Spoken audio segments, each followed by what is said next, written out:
Excuse me ভাইয়া। হ্যাঁ, আমাকে কিছু বলছেন? জি, আপনাকেই বলছি। আপনি এটা কি করলেন? কোথায় কি করলাম আবার? এই যে আমার পিছনে কি যেন মারলেন। ও আচ্ছা আচ্ছা, এটা তো আপনাকে আমি ইশারা করছিলাম আর কি। ইশারা? কিসের ইশারা? ইপটিজিং, ইপটিজিং নাম শুনে না, ইপটিজিং করেছি আপনাকে। আচ্ছা ভাইয়া, আপনি কি ইপটিজিং করে অনেক মজা পেয়েছেন? হ্যাঁ, ইপটিজিং করে তো মজা পাই, অনেক মজা পাই। এই মজা আপনি বুঝবেন না। আচ্ছা ভাইয়া, আপনি প্রতিদিন এভাবে কয়টা মেয়ের সঙ্গে ইপটিজিং করেন? এই তো 10-12টার মতো, আর সময় পাইলে এর থেকেও বেশি করি। ওরে আল্লাহ, এতগুলির সঙ্গে! আচ্ছা ভাইয়া, আপনি কি ইপটিজিং করে কোনো টাকা পান? দূর বোকা, আপনি কি গাধা নাকি? ইপটিজিং করে কি কেউ কখনো টাকা পায়? এটা করি আমার মজা লাগে, ভালো লাগে তাই। ভাইয়া ভাইয়া, আমিও না এই মজা পেতে চাই। প্লিজ ভাইয়া, আমাকে একটু ইপটিজিং করা শিখাবেন, আমি একটু শিখতে চাই।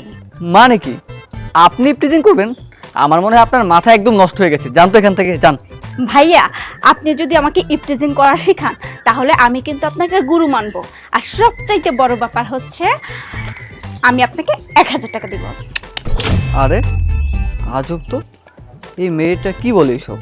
ইপটিজিং করা শিখবে আবার উল্টো আমাকে 1000 টাকা দিবে? তাহলে তো খারাপ হবে না, ভালোই হবে। মজাও পাবো, আবার সাথে 1000 টাকাও পাবো। আচ্ছা ঠিক আছে, আপনি আমার এখানে আসেন।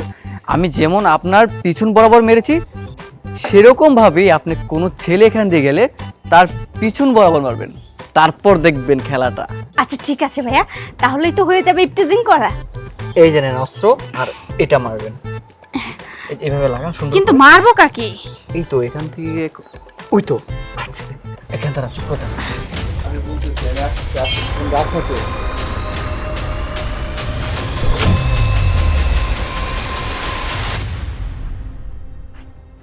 এটা কি হইলো? হ্যালো, এদিকে বলছে, এটা কি হলো? হ্যাঁ, ইপটিজিং ইপটিজিং করেছি। আপনি একটা মেয়ে মানুষ হয়ে আমাকে ইপটিজিং করছেন? তাই আপনার লজ্জা করছেন এই সমস্ত আজে বাজে কথা বলতে? উম্মা, আপনি এসব কি বলছেন? আপনি কখনো ইপটিজিং করেন নাই? থাপ্পড়ায় আপনার দাঁত ফেলাই দেওয়া উচিত।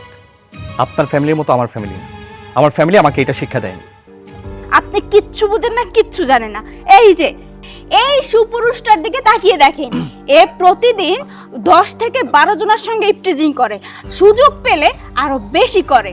তাহলে এই তো হলো সুপুরুষ। আপনি মেয়ে কিসের সুপুরুষ? এ তো ভাইয়া, আপনি কি এইগুলা আপনার ফ্যামিলি থেকে শিক্ষা পেয়েছেন? আপনি সব কি বলছেন? আমাকে এগুলো ফ্যামিলি শিক্ষা দিবে কেন? হ্যাঁ, ফ্যামিলি শিক্ষা দেয়নি, আমি নিজ থেকেই করেছি। ভাইয়া, অ্যাকচুয়ালি আমার কোনো দোষ নেই। ইপটিজিং কি করে করতে হয় সেটাই ছেলেটাই আমাকে শিখিয়েছে। আচ্ছা, এই মহাপুরুষ আপনাকে ইপটিজিং করা শিখিয়েছে? হ্যাঁ, আমি শিখিয়েছিলাম ইপটিজিং। থাপ্পড়ায় বেড়া ফাজিল, অসভ্য। আচ্ছা, আমাকে যেভাবে আপনি ইপটিজ করেছেন, গুলটি দিয়ে আমাকে যেখানে আঘাত করেছেন, সেও কি এটাই করেছিল? জি ভাইয়া। আচ্ছা, এই ভাই, তোমাকে দেখতে না খুব সুন্দর লাগতেছে। তুমি খুব সুন্দর একটা ছেলে। তোমাকে আমি মারতাম, কিন্তু আমি না আমার ফ্যামিলি থেকে এই মারামারিটাও শিখি না। এই যে মাস্টার্স কমপ্লিট করছি, এরপরেও আমি কারোর গায়ে হাত তুলি না। তোমাকে মারতে খুব ইচ্ছে করছে, কিন্তু আমি তোমাকে মারবো না। তোমাকে কয়েকটা কথা বলি, মন দিয়ে শুনবা। কিন্তু এর আগে যদি একটা কথা বলছো, তাহলে কিন্তু ভাই আমার জুতা তোমার গালে চলে যাবে। ঠিক আছে? তুমি শোনো, এই যে আজে বাজে কাজগুলো না করে তুমি যদি একটু পড়াশোনা করো, নিজের জীবনটাকে গড়ে তোলো, তো অনেক বড় এস্টাবলিশ হতে পারো, জীবনটাকে গুছিয়ে নিতে পারো। এরকম মেয়েরা তোমার পিছনে ঘুরবে, তোমার ইপটিজ করতে হবে। অ্যাকচুয়ালি ভাইয়া, আমি ওকে শিক্ষা দেওয়ার জন্য এই কাজটা করেছি। কারণ আমি ইপটিজার না, আমি যথেষ্ট ভদ্র একটা মেয়ে, আর আমার ফ্যামিলি ব্যাকগ্রাউন্ডও অনেক ভালো। আমি চেয়েছিলাম কাঁটা দিয়ে কাঁটা তুলতে। কারণ ওকে যদি আমি এমনিতে শিক্ষা দেই কিংবা একটা চড় থাপ্পড় দেই, ও নেক্সট টাইমে অন্য মেয়ের সঙ্গে ইপটিজিং করার চেষ্টা করবে কিংবা আমার ক্ষতি করে দিতে পারে। এই জন্য আমি চেয়েছিলাম ওকে এমনভাবে একটা শিক্ষা দিতে, ও যাতে হারে হারে শিক্ষাটা পায়। আর ভাইয়া, আমি সেই শিক্ষাটা ওকে দিয়েছি, কিন্তু এইটুকু শিক্ষাতে ওর কাজ হবে না। ওকে এর চাইতেও বড় শিক্ষা দিতে হবে।